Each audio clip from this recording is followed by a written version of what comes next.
It's getting close. Yes.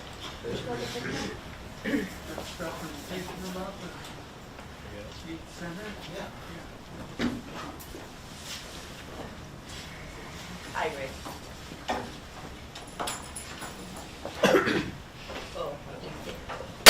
Call the meeting to order. David Higbee, you want to stand up? Yeah. Okay. Let's say the Pledge of Allegiance. The flag is there. Yeah, right. I pledge allegiance To the flag of the United States of America and to the republic for which it stands, one nation, under God, indivisible, with liberty and justice for all.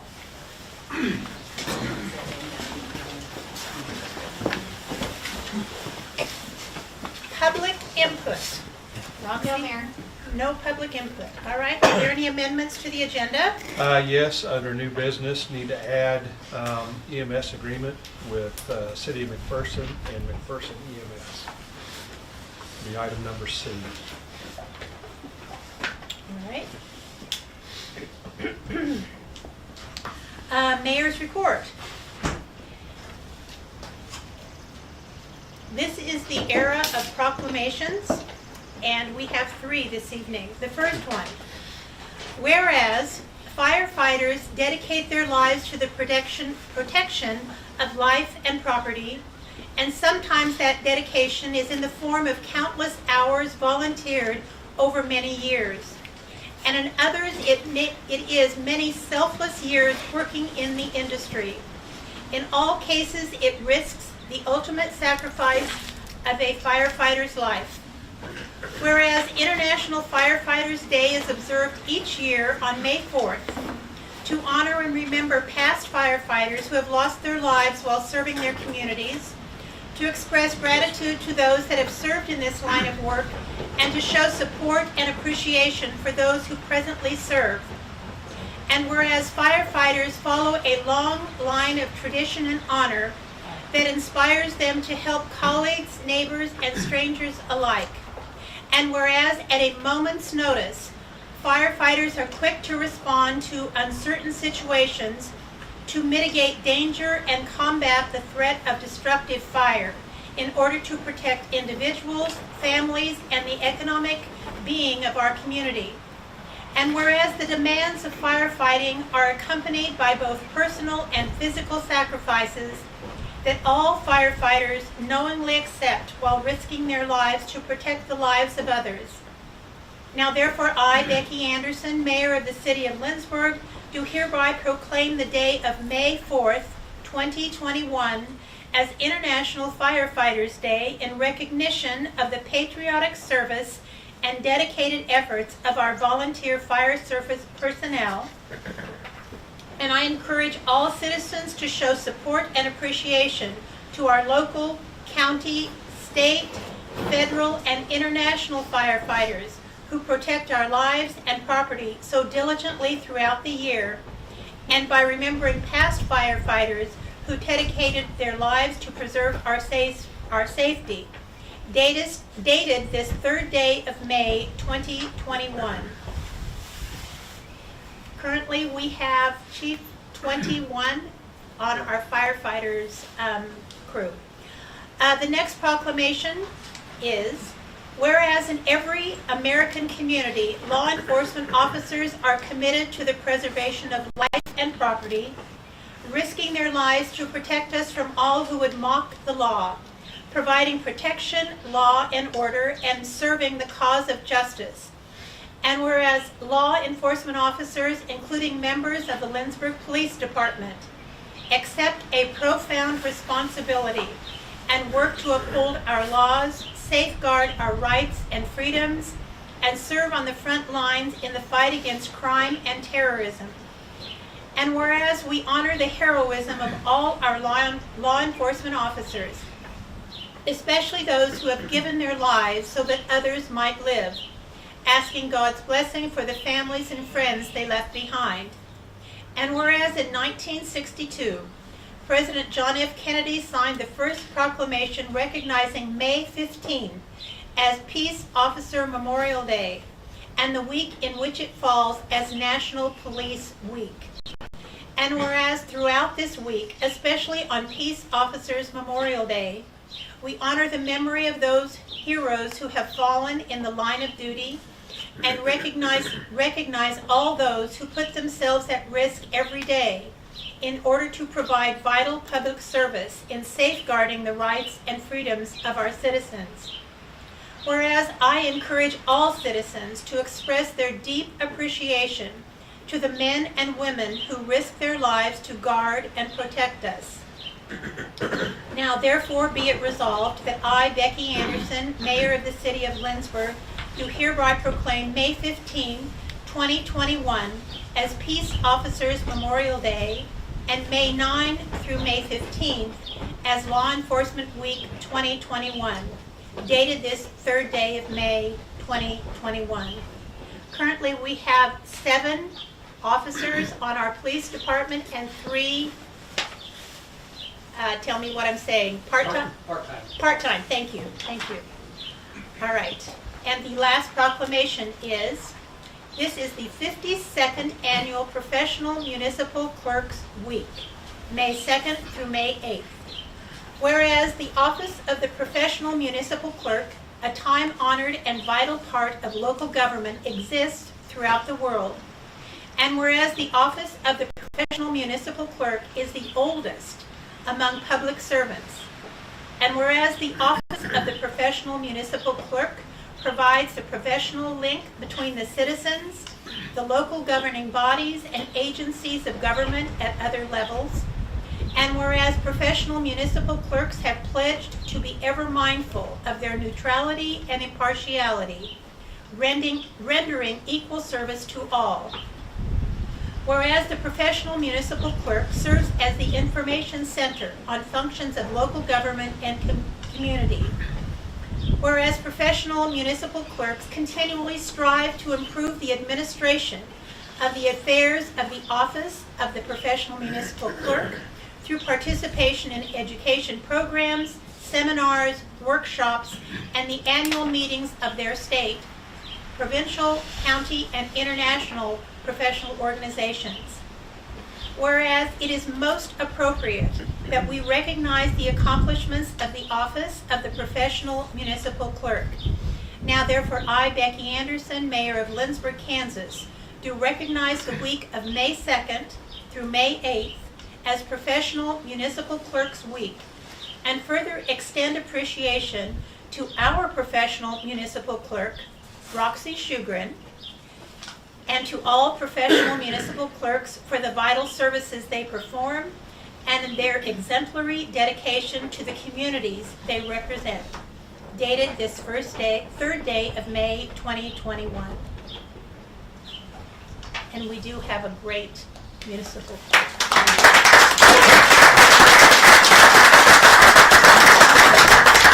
I hear a motion to approve these 3 proclamations. So moved. Second. Been moved and seconded. All those in favor say aye. Aye. Those opposed? Thank you. And we have many people that you will see in the line at the grocery store or in your churches or whatever. And if you realize that they are serving on our police department or our firefighters, please say thank you. Please do. All right. Yes, sir. We have someone who's a little late for public input. We do? Okay. Yes, Brett Colley Oh, is here. Rick He's Colley is here. right back over here. If you want to. Oh, hello. I'm sorry. Okay. Sorry, I didn't see you. Okay. We're pretty informal. If you want to just come up to the end of the table here and. Okay. Just identify yourself and please. I don't know if I'm late or not, but Les grabbed me out in the parking lot. All right. Like him. But I'm Brett Colley, and good evening, Mayor and council members and everybody else. I just wanted to update you on the public hearing that the McPherson County Commission held today in regards to what they're going to do with the Old Mill Museum. There were 4 people that showed up for the hearing. 3 of us are going to be, or 3 of the 5 incorporators for the new board that's going to be established. One other was with the byway, scenic byway group, and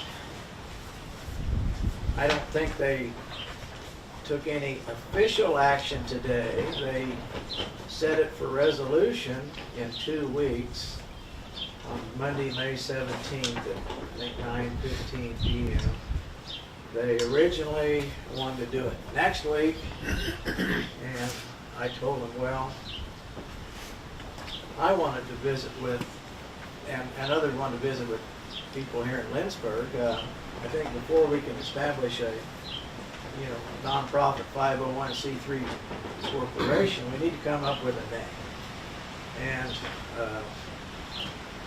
And I guess I wanted to submit that to people, because we're going to have to come up with we're going to have to incorporate this pretty quick and start moving along with everything. So first off, well, I'll end with that.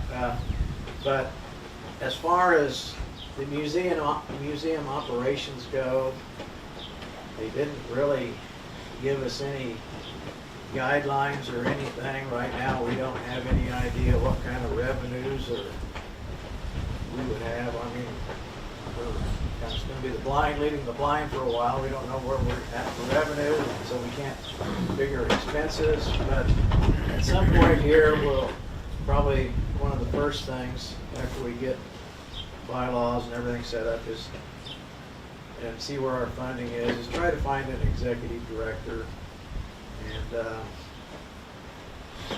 then move on from there.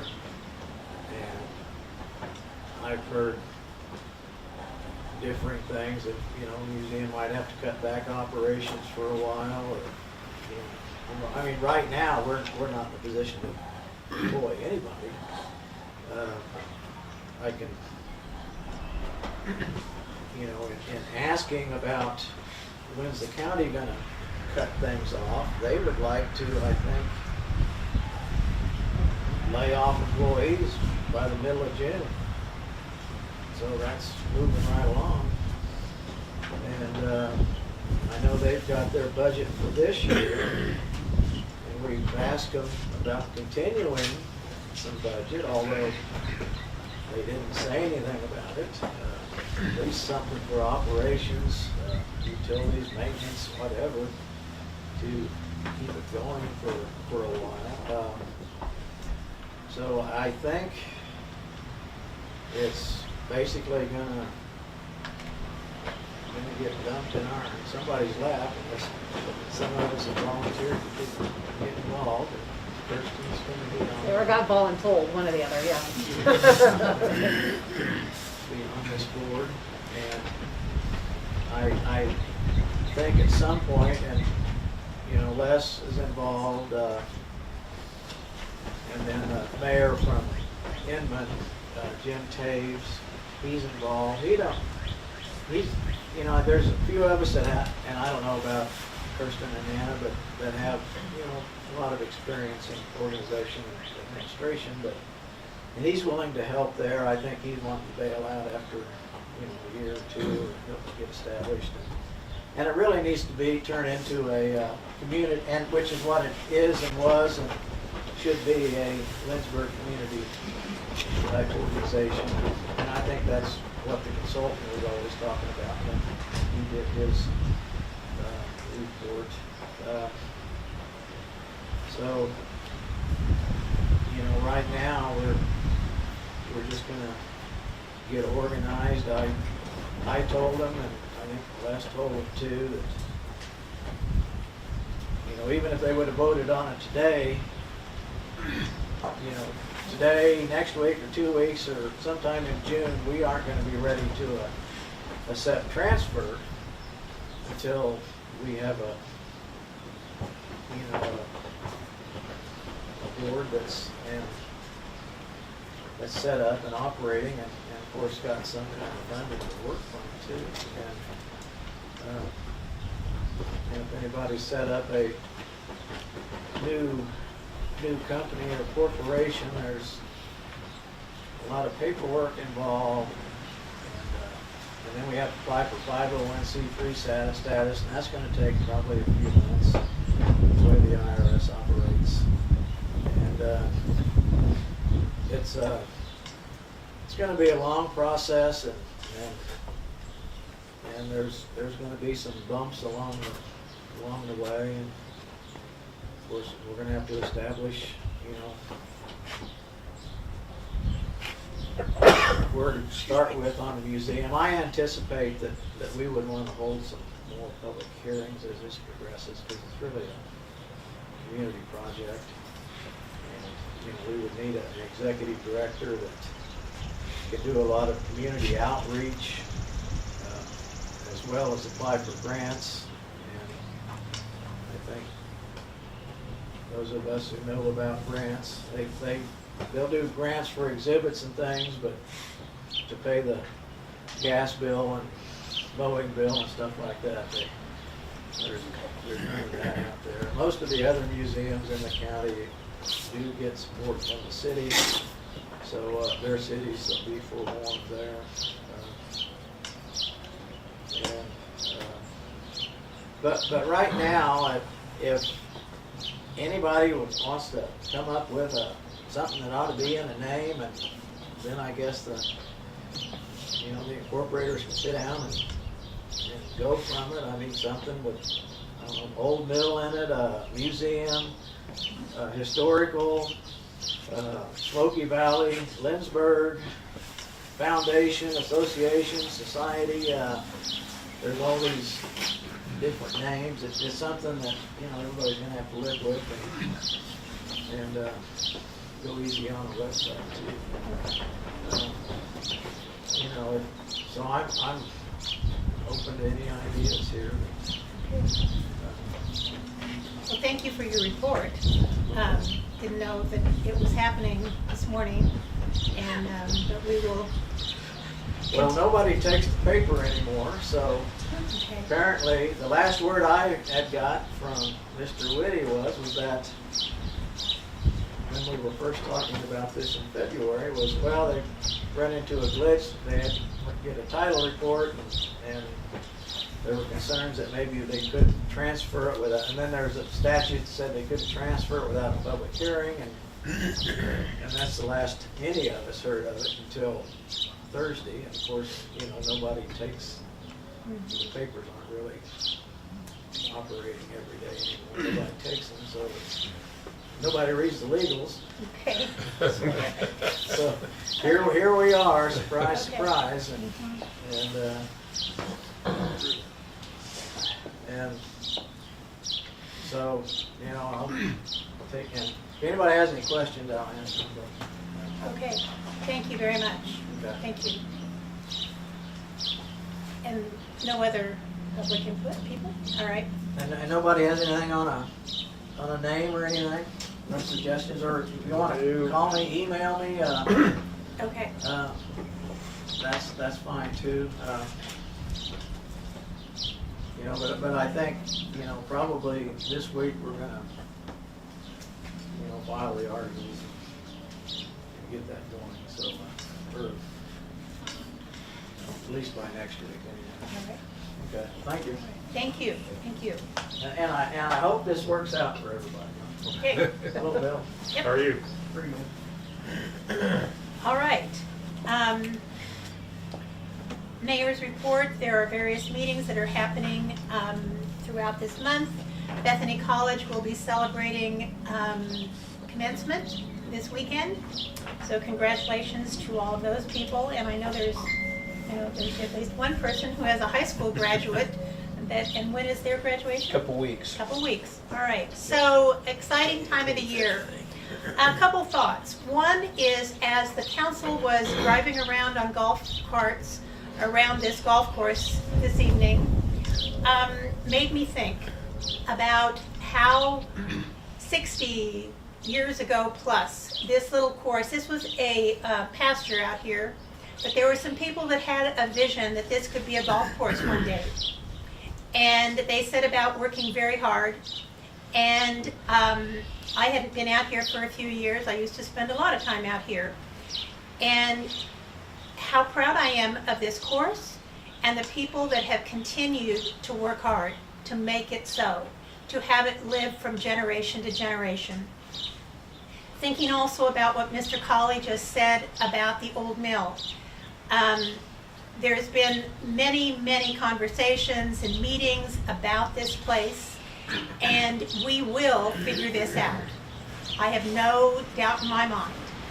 And but when people ask you to serve and your opinion, please step up and please feel inclined to say this is part of our community and we do need to support it, because good things can happen when we do these things together. So that's all I have on the mayor's report. Mayor, for public interest, there is a YouTube video of old home movies of a group of men who were actually building the course. Okay. So if anybody would be interested, go on YouTube, Lindsborg Golf Course, I think you'll find it. But Yeah. you'll see a lot of people who are gone now, but who were young then. So That's right. It's interesting. That's right. That's right. You know, and as we've done our comprehensive plan that the last council meeting this council approved, you know, there's a lot of visioning out there. And you look at it now and you think, oh my gosh, how's this ever going to happen? But look back, and we had a comprehensive plan that we have just finished and completed, and many good things have happened. And this golf course was one of those things. Bill, what 1960? I somewhere think in- 1960 or 61 it was All right. actually started. So anyway, good things, and stay involved. This is our community. This is what we do, is we build community together. So, all right, let me go on here. Do I have, in the agenda, do I have a motion to approve the consent agenda? So moved. Is there a second? Second. Roxy? Our city clerk. Okay. Evil, Yes. Rebecca, Yes. Blaine, Yes. Rick, Yes. Kirsten, Yes. Ed, Yes. Mark. Yes. Consent agenda is approved. Do we have any amendments? No we have- appointments. No, I mean appointments, no. All right, There's nothing for planning, zoning, or old business. all right, so jumping right into new business. And look for it as soon as I can find it out here. Okay. The Lindsborg Library.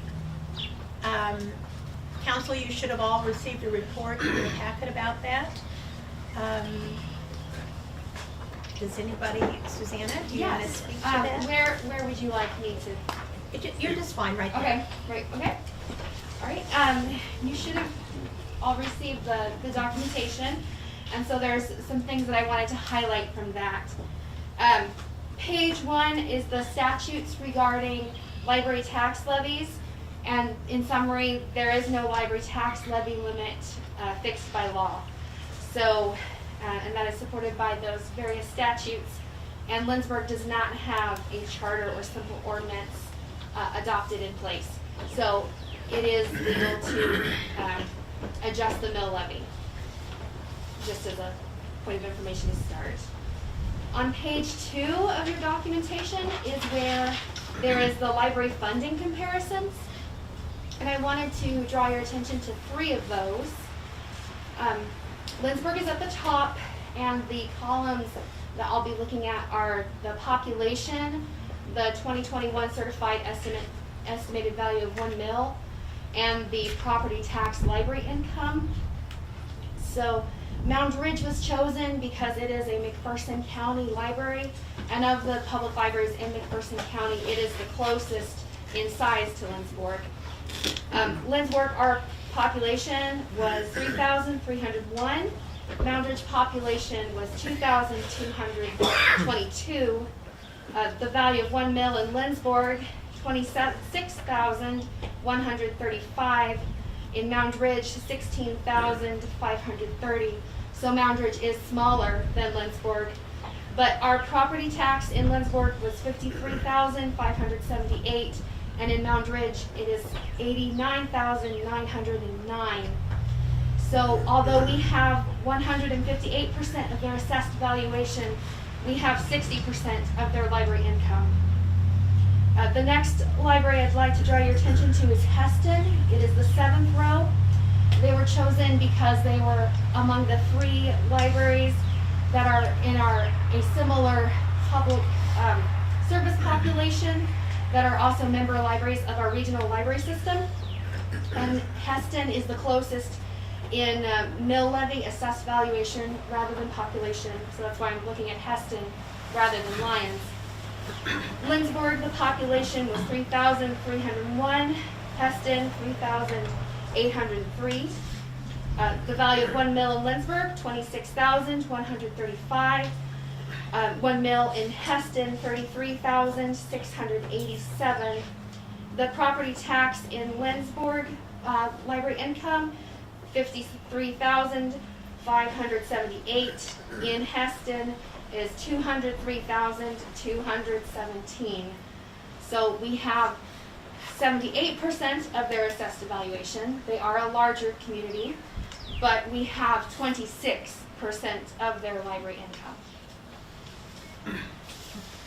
The final library that I draw your attention to is Marysville. They are the closest comparison to Lindsborg, even though they are the farthest away. The reason they were chosen is because they were used as the comparison city in the 2018 K-State Research and Extension First Impressions Report.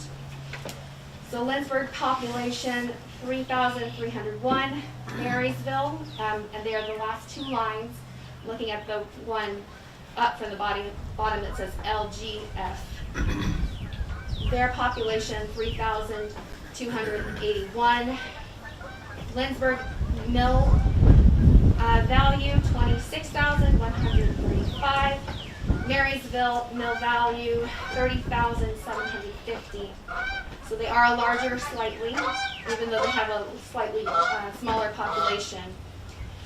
The property tax income for library in Lindsborg, 53,578, and in Marysville, 193,470. So we have 85% of their assessed valuation and 28% of their library income, which does not include that that Marysville also has a library employee benefits fund, which is that last line item there that generates an additional $30,988 to support their library. At the bottom there, I do list the reviews that the library received in the 2018 K-State Research and Extension First Impressions Report. They were not favorable. I remember when I first saw that report and I did not like it. It was a bit of a shock, a bit of a surprise. But as we've done further research and we see the funding difference, it is understandable. Our library is funded about a quarter of what theirs is. On page 3, I have the examples of library use. And these are actual patron stories from the 1,884 active patrons that we have, and value of library services they received in 2020. And I'm sure everyone knows that 2020 was not a normal year. The library was closed for 11 weeks because of the pandemic, and so this is less of a value than is typical. These are not the top 8 patrons who have received value. They were chosen at random to demonstrate the types of services that patrons receive. And just to have in mind that the library board is asking for a mill levy to be raised to 3, and the total tax impact on a median home in Lindsborg, if that would take place, would be $53.23. Patron A receives a $4,000, $225 value, and that is an elderly patron who borrows audiobooks. Audiobooks are more expensive format, but they are necessary if you no longer have eyesight that can even read large print. Patron B received $3,002 value. This is a homeschool family who has multiple library accounts for parents and children, and they check out a wide variety of items. Patron C received a value of $9,955. This is an active senior reader who prefers large print, which once again is a more expensive format. Large print tends to be $36 per book as opposed to an average of $15 in regular print. Patron D received a $1,207 value. This is a parent of 2 young children who attended our programs before the pandemic took place, and also borrows board books, picture books, and leveled readers, which are all important for early literacy. Patron E received a $4,600 value. This patron depends on the library for computer use because they can't afford a computer or internet connection at home. Patron F received a $300 value.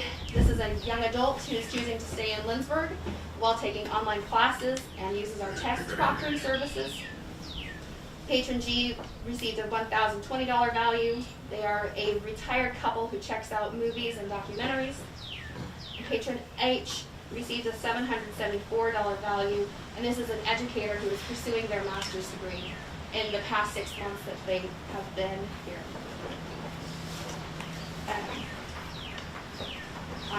You will find the proposed budget that we have submitted to the city starts on page 5. There are a few things that I wanted to draw your attention to. Page 5 is the property tax distribution we have put in for the proposed budget is $85,000. That is an estimated amount a mill levy increase to a total of 3 mills could provide. You will also see that most of the income is at 0. That is because most are donations and grants that are variable and are not annually guaranteed. Only non-competitive yearly sources of income are listed on the proposed budget. On page 6,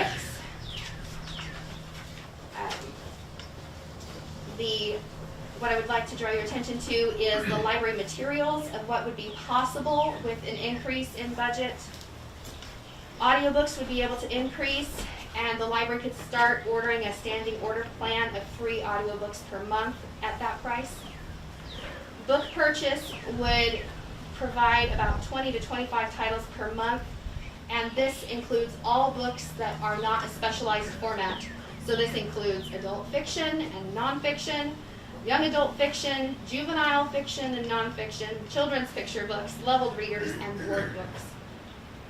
The large print, we would like to maintain the current standing order plan of approximately 8 books per month. And ebooks, there are many patrons who would like to expand the e-library, and this would allow for the expansion of the Sunflower e-library platform, which we have currently, and then also add Hoopla and Canopy.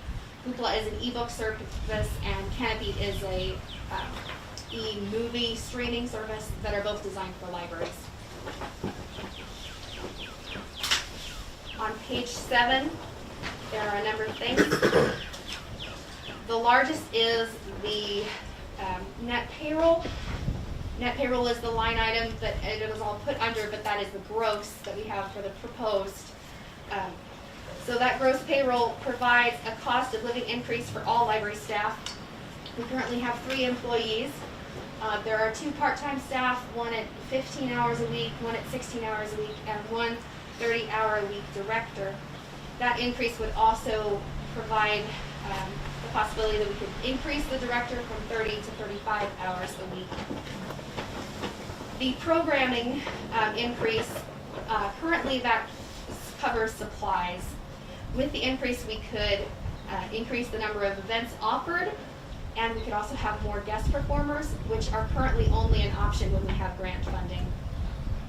The subscriptions at present are just 3 newspapers, and we do have patrons who regularly come in to read the newspapers, but they don't order them themselves. It would also provide the addition of magazine subscriptions. Our magazines are a very popular feature, but they're only there by donation, and so this would make it so that we would have some actually guaranteed. And then technology other, that is where all computer updates are placed in the line items. So that particular one would allow for the planned update of patron iMac computers. We currently have 2 for a total of 4 patron computers. And they need to be regularly updated and replaced. Overall, I have a note about the David J. Nutt Estate Fund. We received that in 2017, and it has covered the need for additional funding for operating expenses since 2019 at $5,000 per year. And $40,000 of the David Nutt Fund provided the matching funds needed for the 2020 grant projects that we had, which included extensive facility updates at the library. The library board would like to use the remaining undesignated $15,000 on special projects rather than regular operating funds such as payroll and library materials. And even if it is used for regular budget rather than special projects, the library will still need a sustainable source of income by 2025 at the latest. And then, and just in conclusion, the library board has looked at the city's comprehensive plan, and we are very excited. We like what you have chosen. When we look through that, we see lots of ways that a well-funded library can contribute to the community, and we want to do that. In order to do that, we need additional sustainable funding to cover regular budget. And receiving the additional funding provided by an increase of approximately 1 mill levy would provide expanded library service. First of all, thank you for a well-presented proposal. Thank you to all of you who serve on the library board. I remember I was kind of put off by that report from those people from Lindsborg. And but then as we got into it further, we started to see some of their thoughts, why they were saying such a thing. The city is in the process of putting the budget together. You have chosen well to come at this time, and so it can be considered as we build this budget for next year. I don't believe that we have any decisions to make this evening, do we? Well, I mean, you can direct To the staff. us to include 3 mills, but that doesn't guarantee 3 mills at this time. That wouldn't actually be done Happen until right. a budget's actually adopted, because we're very early in the understand. process. Right. We just wanted to clarify and Yes. make sure. Yeah. So, Council, do any of you have any questions for these people? The $50 approximate cost for a $150,000 house, that was for 3 mills. Yes, that Not was the, for, not the increase, okay, no, just to make it no, clear that to was 3 everybody. mills total. That's what I thought. Yes. It's only like an increase of like $18 or Yes. something probably. Okay. 1862. There we go. Perfect, that's what I like to hear. Thank you, Jim. Could you just give a little bit more detail on what opportunities are opened up by taking on the $6,000 subscription for the Oh, yes. for that? Right now, that's the ebooks. Right now we have $900 that is being spent on the Sunflower e-library, and that is powered through Overdrive. That is the minimum of what you have to be in order to have access to the consortium. Part of that is book expenditures, and part of that is just the yearly membership fee. We have had lots of people who really want to have Hoopla. Salina Public Library recently eliminated everyone who was not in Saline County, and we have had multiple people come to the library here in Lindsborg wanting to have access restored to that. I have been in contact with Hoopla, and their average price per item is $2, which doesn't sound like much, but then when I looked at how much our patrons use the Sunflower e-library, if they used Hoopla at the same rate, it would cost about $6,000. So that is directly based off of what patrons would like it. and that's what I would estimate we would have to pay. It is a pay as you go, but it would be about $6,000 if we had 85 patrons, which is the current number of individual patrons who use Sunflower eLibrary. If they checked out limited to 3 ebooks through Hoopla per month. But if those are the existing, does that take into account folks who would have migrated from using Salina? The existing, that's everyone who accessed it in 2020. So it could be more. It could be more, considerably yes. And so there isn't some type of a subscription that is not on a per item basis? That would be if we would stay with just the Sunflower eLibrary, and we could purchase more items, because we could,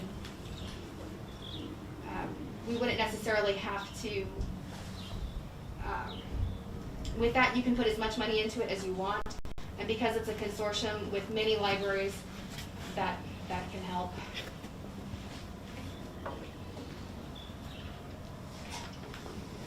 Any other comments or, well, stay tuned.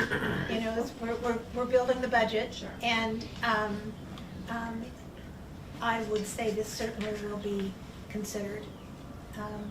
And we do have many things to be proud of our library. So thank you for all the work that all of you people do. And thank you for putting the report together and bringing it here tonight and bringing your whole board. That's wonderful. That's great. So, And employees. and employees besides. Yes, thank you. Yes. All right. So, all right, we will go on. The next item, Beth. And you're very welcome to stay for the whole council meeting if you care to. I know it's very Thank you. Mass accident. Thank you, everybody. Thank you. Thank you, you bet. Thanks. I actually put on my hat. All right. State road time sake. We'll go ahead and get started here. I am here for the Lindsborg Mural Committee, and they submitted a request to paint a mural at Riverside. We had some discussion on where we wanted to put it, and after we met with one of the representatives, we thought that actually adding something to the main house at this Lindsborg swimming pool would be kind of exciting and bring a little bit more color to that area. So they went ahead and put together this design that I think you guys have all seen. The idea of it is to paint the entire back wall of it yellow. All of the big dots are going to be bubbles with with red Swedish fish throughout there. The idea of it is just to kind of have abstract color, welcoming to family and kids, with possibly at some point coming back and adding seaweed or mermaids or something like this, but this is kind of the main design. This, I was told to show, is the color board. This is not actually what it would look like, but just kind of the idea of the colors that would be coming out from there. They are getting this money from, or they actually received David J. Nutt Fund money last year, but were able to extend it into this year due to the pandemic. So it is something that would have to be done by the end of May, and the artist, Jenny Davis, understands that and knows all of that. This is not anything that the city would have to paint or be a part of. We are just the ones providing it here for you. And so I am just recommending a motion to grant the Lindsborg Mural Committee permission to paint a mural matching the approved design on the east wall of the Lindsborg Municipal Swimming Pool, Bathhouse, and Riverside Park. All right. So moved. Is there a second? Second. Thank you for clarifying we don't have to paint it because nobody wants me to paint anything. So Our lovely attorney here made a note that the spelling of municipal is. Right. Okay, good. Yes. As long as that's corrected, That's right. everything's golden. Yep. Okay, any other comments? You said this is the east wall, so it's, So when you walk up to the swimming pool, it's the main. yeah, okay. Yep. do we feel like it will last? I mean, are we going to be I guess if worst case, we paint that wall every so many years anyway, or? Yeah, we kind of actually talked about that at staff meeting today, who keeps it up, and normally once it gets to that point, we just repaint over it Yeah, or yeah. something. So I think the murals down at Swenson Park and all of them are at this point holding up very nicely. So yeah. All right, any other comments? All those in favor, say aye. Aye. Those opposed? Okay. Thank after you. Beth, thank you. We have the last item, is that right? Yes. We have received a proposed agreement from the City of McPherson and McPherson EMS. And the reason it's stated that way is the City of McPherson, through their fire department, have on-staff EMTs. Through McPherson Hospital, which is their staffed EMS service with EMTs and paramedics that run the ambulances. And the fire department, they're considered first responders, but they are qualified and certified as EMTs. As we are looking for, I'll call it stopgap or very short-term coverage between now and getting another opportunity in place, we had met with the Salina Fire Department and also the City of McPherson to discuss options. Due to the we'll call it process timing with City of Salina, the opportunity is not really there, to assist in a timely fashion. But McPherson has put a proposal together for consideration. And that was sent out to everybody.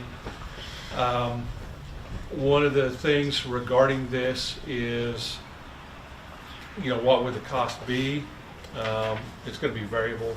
I'll tell you that right now, because if we can staff it, we're going to staff it. We're not going to bring in paid staff to staff it. If we can staff it with one person from ours and one of theirs will come in and work with us, we'll do it to save expense. But Chief, what did you ran the numbers? We just got these numbers at 5 o'clock this evening. So these are ballpark numbers, and you ran them through your head real quick when I showed them to you. So for firefighter 1, for one 8-hour shift, 5 days a week for 2 people, you're looking somewhere between $1,700 and $1,900 a week. That's for a 5-day work week. That was, how many, 1 or 2? What did you say? 2. That would 2. be 2. So depending on who signs up, the brand new fireman or the paramedic, it would run somewhere in the area of about $1,700 to $1,900. Okay. and we were given options. Right now, they have 4 firefighter 1s, if that's a correct way to say that, that are willing to provide service, and then also a training captain. In looking at the wage for the training captain, it just doesn't make sense to bring in a training captain at a wage of $45.41 an hour. We would be looking at the firefighter ones. Also, in speaking with the city administrator late this afternoon, he thinks some of the other firefighters are kind of sitting back and waiting to see how it works with the first 4 before they're willing to jump in. But so that agreement in front of you is to provide that service. That's an estimate of what it would cost. David and I visited with our insurance broker this afternoon. One of the requirements is liability insurance. They're checking on that because it requires that we provide liability coverage for those providing service, those McPherson EMTs or firefighters providing service under our license, that they have liability insurance. So you were asking us tonight to approve what Approve you the found agreement, about- yes. To approve the agreement. Yes. Do I hear a motion to approve the agreement? I'd so move. Is there a second? Second. Okay, discussion? So walk us through how this works on a practical basis. You know, you said you'd only use it if you need it. So kind of talk through how that plays out. So what we've talked with them would be to have our volunteers sign up as early as a week ahead of time if they can. And whatever's available, we will send to them so they can sign up, so they have advance notice. If any of our volunteers' schedules opens up between the time they have to sign up and someone has to work, we would then notify them and tell them that we've got it covered and ask them to Okay. kind of pull off. Otherwise, they'll have the option to sign up and cover it. How do the volunteers currently sign up for shifts? Right now, we have a calendar and the shifts are open and they're able to get on there and look at what shifts work for them. And generally, they tend to work the same shifts on the majority of the time, but they can get on the calendar, see what's open, and then sign up as they go. But we're gonna ask them to try and sign up at least a week ahead of time, which right now they're doing a day or two ahead of time based on their schedule.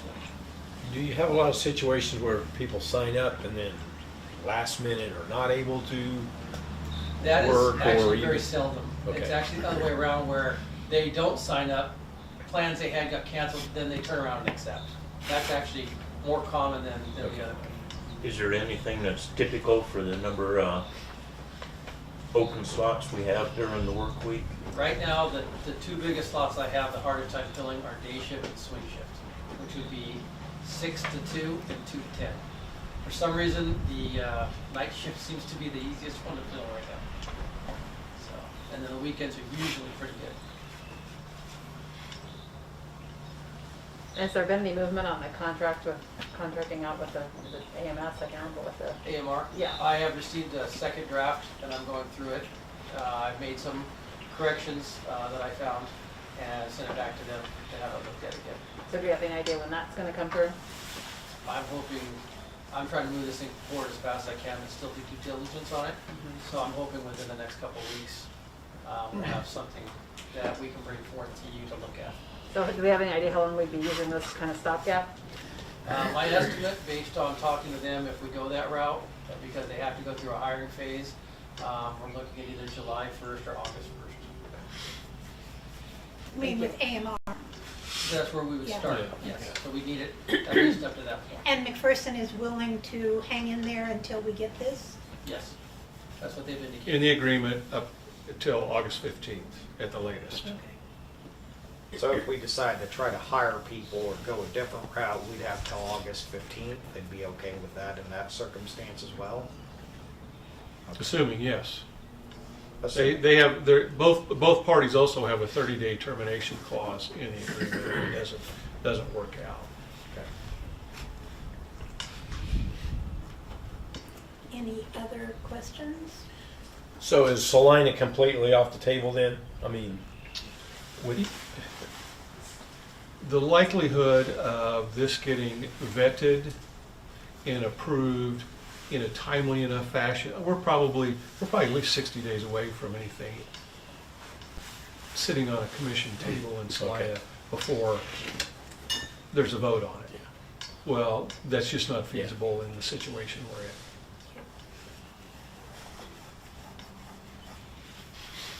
Any other? Not that it matters, but how do we pay for it? Like, where does this come from to cover the expense?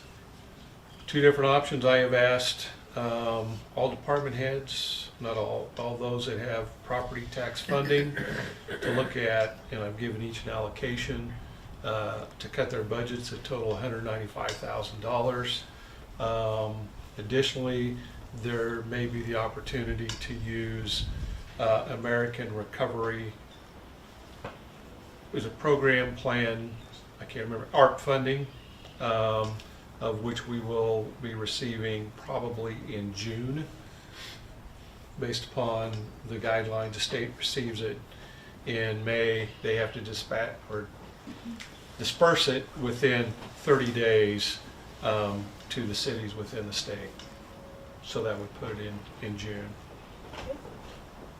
At our last meeting, we talked about the fund for the thermostats. What, that was 25,000? Mm-hmm. And that wouldn't go too long, but to me, that would be a wiser use of money like that. And yeah, I know you said it would take an ordinance to change how that money could be No, it takes a spent. budget amendment because you didn't. Budget amendment? You Okay. have to redo, go through a budget hearing, everything to Okay. do that. Because it wasn't an authorized transfer in the budget adoption. Okay, any other comments? Roxy, why don't you call the roll? You would. You will. Emo, Yes. Rebecca, Yes. Blaine, Yes. Rick, Yes. Kirsten, Yes. Ed, Yes. Mark. Yes.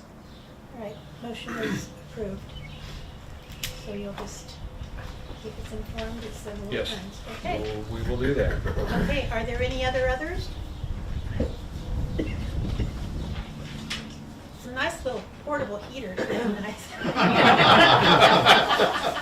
They probably still have the grill going on Yeah. over there. Meeting over there.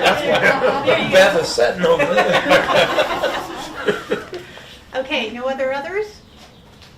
Well, thank you to all the department heads who cooked, Chris, Thank and our tour director, Beth. Yep. It was a nice evening to be out here, so do I hear a motion to adjourn? So moved. Second? Second. All those in favor say aye. Aye. Hi. Thank you, everyone. And we gotta leave when it's still light outside. That's awesome.